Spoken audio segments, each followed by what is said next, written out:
Hello friends, welcome to my YouTube channel. आज हम जिस टॉपिक पे वीडियो बना रहे हैं ये है फॉरेन सेटलमेंट के लिए। कुछ दोस्तों की फरमाइश पे ये मैं वीडियो बना रहा हूँ। उनकी डिमांड थी कि हमें आप ऐसे रूल बताइए जिससे हमें ये अपनी ही कुंडली देखकर पता चल सके कि क्या हमारी किस्मत में बैरून मुल्क का सफ़र मौजूद है और सफ़र किस नौइयत का पेश आ सकता है। तो वैदिक में वैसे तो बहुत सारे योग मौजूद होते हैं जिससे आपको पता चल सकता है कि आपकी किस्मत में किस किस्म का बैरून मुल्क का सफ़र पेश आएगा। और उसके बाद हम प्रेडिक्शन करने के लिए केपी को कैसे यूज़ करते हैं। आज हम इस वीडियो को 4 पार्ट्स में तकसीम करेंगे, जिसमें हम पहले पार्ट में ये देखेंगे कि आपकी कुंडली में वैदिक के हिसाब से क्या कौन कौन से योग मौजूद हैं जिससे आप ये पता चल सकता है कि आपकी किस्मत में बैरून मुल्क का सफ़र मौजूद है या नहीं। सेकंड पार्ट में हम ये देखेंगे कि आपकी केपी के ज़रिए से आपके बैरून मुल्क का सफ़र प्रॉमिस है या नहीं। थर्ड पार्ट में हम ये देखेंगे कि कौन सी महादिशा होती है जो आपको बैरून मुल्क ले जाने में सपोर्ट देती है। चौथे और आखिरी पार्ट में हम अंतर्दिशाओं को पढ़ेंगे कि उसके ज़रिए से कैसे पता चल सकता है कि कब आप बैरून मुल्क जाएंगे और सफ़र में क्या रुकावटें दिक्कतें पेश आएंगी और उसकी रेमेडी क्या है।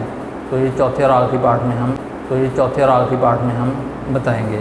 तो आज स्टार्ट करते हैं पहला पार्ट, जिसमें हम ये देखते हैं कि आपकी वैदिक के ज़रिए से राशि चार्ट में वो कौन से रूल होते हैं जिससे पता चल सकता है कि आप बैरून मुल्क जा सकते हैं या नहीं। तो आइए वीडियो स्टार्ट करते हैं। इसमें हम पहला रूल ये देखते हैं कि अगर 12th हाउस का लॉर्ड अगर 4th हाउस के साथ कोई लिंक बनाए तो बैरून मुल्क सेटलमेंट पॉसिबल होती है, लेकिन 4th हाउस का कुंडली में मैलेफिक होना ज़रूरी है। चाहे किसी मैलेफिक प्लैनेट की एस्पेक्ट हो या उसकी प्लेसमेंट हो। इसमें हम देख सकते हैं कि अगर तो उनका 4th हाउस मैलेफिक है तो इसका मतलब है कि आप बैरून मुल्क जा सकते हैं। उसका सेकंड रूल ये कहता है कि 12th हाउस और 9th या 5th हाउस का कनेक्शन हो तो तालीमी घर से बैरून मुल्क का सफ़र पेश आ सकता है। थर्ड रूल ये कहता है कि 12th हाउस और 7th हाउस का कनेक्शन हो तो सेटलमेंट में शादी ज़रिया बनती है, यानी आपकी शादी के ज़रिए से आपकी बैरून मुल्क सेटल पॉसिबल है। इसका चौथा रूल ये कहता है कि 12th हाउस का 1st हाउस से या 10th हाउस के साथ कनेक्शन हो तो बैरून मुल्क कारोबारी घर से या कोई नया कारोबार की घर से सफ़र पेश आ सकता है।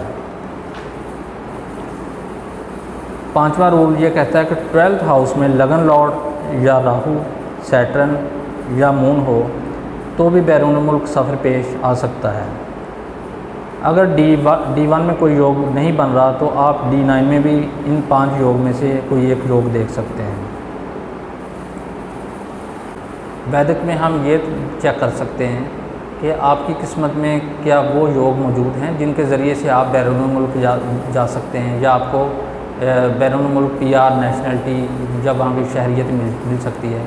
लेकिन ये देखना कि आपको बैरून मुल्क का सफ़र कब पेश आएगा, उसके लिए कुछ और कानून होते हैं जिनको हम केपी में पढ़ेंगे नेक्स्ट पार्ट में। तो इसमें हम आज का जो वीडियो में हमने देखा कि ये आपको कौन कौन से वो योग होते हैं जिससे आपकी कुंडली में पता चलता है कि आप बैरून मुल्क जा सकते हैं। तो इसको हम एक एग्जांपल के ज़रिए से समझते हैं। अगर हम इस कुंडली का एनालिसिस करें तो इसमें 12th हाउस में राहु और जुपिटर का आना बैरून मुल्क सफ़र और सेटलमेंट का साइन है। उसके बाद अगर हम देखें 9th लॉर्ड जुपिटर का 12th हाउस में होना, यह भी बैरून मुल्क सफ़र और सेटलमेंट का इशारा देता है। 3rd हाउस में मरकरी का अपने ही हाउस में आना बैरून मुल्क का सफ़र दिखाता है, क्योंकि मरकरी 12th हाउस का लॉर्ड बनकर 3rd हाउस में प्लेस्ड है।